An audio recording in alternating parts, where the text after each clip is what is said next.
Alright, I'm Fall Risk, and this is my umbrella setup. I'm using just a GoLite umbrella. They're for 19 bucks right now on their website.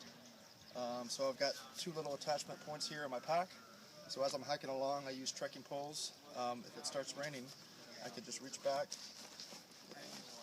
loosen that,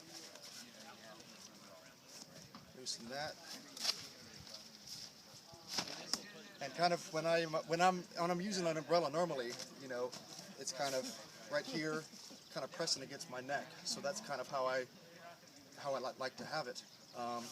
So I just reach right back to here, put that like that, and then I've got a little adjustment here on my hip belt, like that. And what this allows is when it's a nice breezy day out like it is now, there's very little wind. I like to have it kind of, it allows a little more airflow, and it's a lot higher. Now if it starts gusting wind, I can lock this down a little bit lower. If I want it kind of angled in, I can adjust this right here. And then with my hip belt, if there's like a ton of wind coming from this direction, I could slide it over and tighten that down, and that'll lock it that way, and then the other way I can lock it down. And also this, like if you wake up in the morning, this side of my body right now this side has less coverage, so I can switch this and put this on this shoulder. So just a really easy.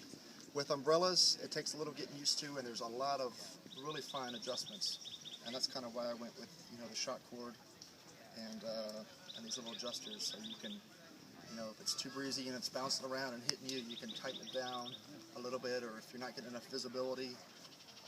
Some of the other things you'll see, if there's a lot of brush and stuff, obviously with an umbrella that's a problem. So when I'm getting around stuff, you can kind of collapse this on your head and duck back around and then just pop it back up. If you come up on an exposed ridge line and all of a sudden you get 40-mile-an-hour gust hitting you, sometimes you have to drop it down and get back down. But for I hiked with it all on the AT and all throughout the Pacific Northwest, and it works good for me.